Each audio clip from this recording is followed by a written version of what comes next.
Nah, konten video berdurasi pendek, konten video itu juga banyak sekarang sudah bisa pakai AI yang bikin, nggak usah lagi manusia.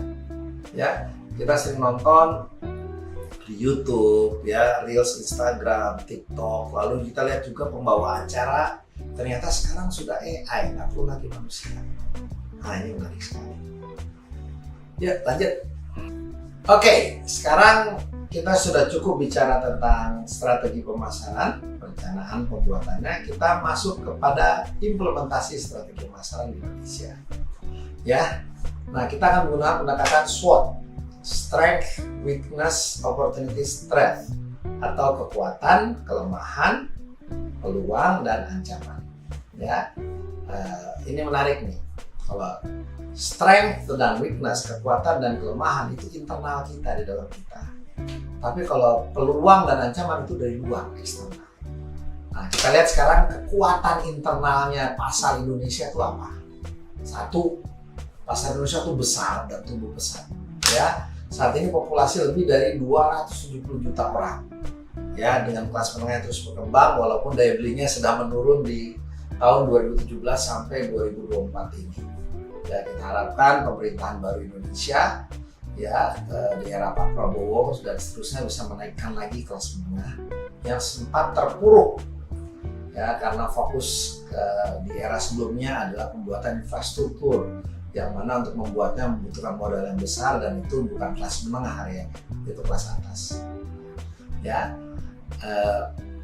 lalu kita harapkan dengan menaiknya kelas menengah, bayangkan saja ya teman-teman, di tahun 2024 itu ada pilkada dan itu ada sekitar 207 atau 217 juta itu pemilih, 207 juta jiwa.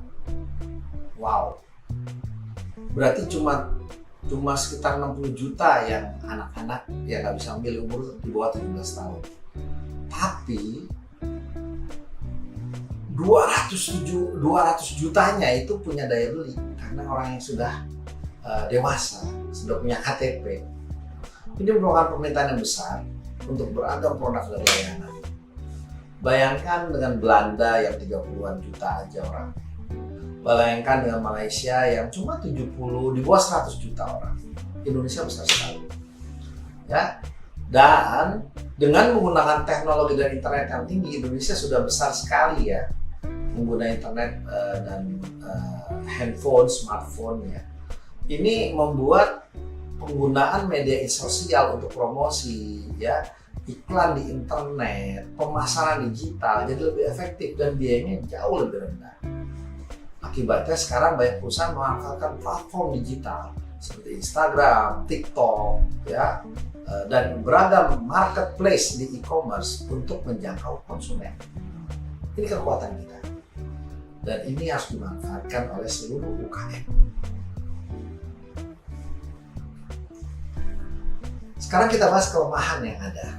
Apa aja sih kelemahan yang ada di pasar Indonesia? Pertama, infrastruktur yang tidak merata. Di Indonesia mendorong pasar itu sebenarnya ada di 8 kota selain Jakarta. Ya, Jakarta, Jabodetabek itu udah pasti ya. Jakarta, Bogor, Tangerang, Bekasi, Depok, ya, dan sekitarnya itu yang paling besar.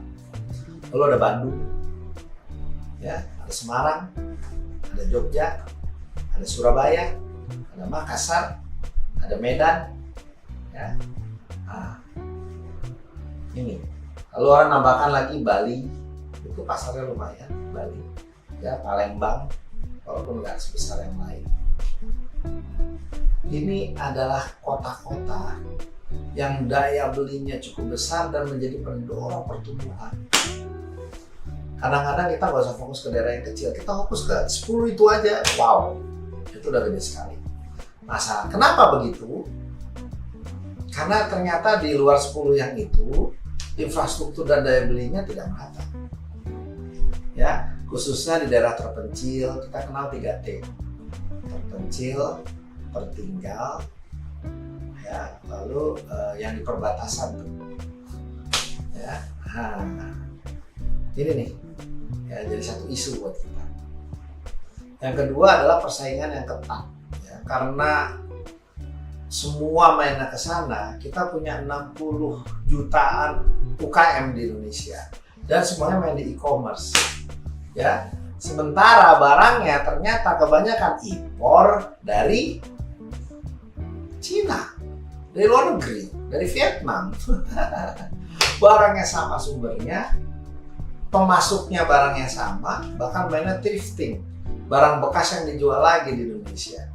Udah itu rebutan 60 juta, persaingannya ketat sekali. Untuk yang kelas atas, semua multinasional pemain asing masuk ke Indonesia. Nah ini kelemahannya nih, ya. Jadi kalau kita nggak pinter-pinter, nggak belajar strategi pemasaran dengan benar, yang ada kita bakal kegilas. Kenapa? Karena me too, ikut-ikutan. Me too, saya juga. Ya, strategi ikut-ikut yang lain aja. Nggak ada pembeda, nggak berapa lama habis.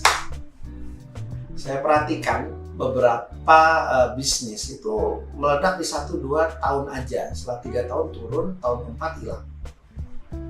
Padahal ketika dia bikin usahanya di awal, investasi awalnya begitu besar, sehingga modalnya belum balik. Gimana kalau kayak gitu? Kan jadi satu isu ya. Berat gitu kalau kita jadi investor di sini.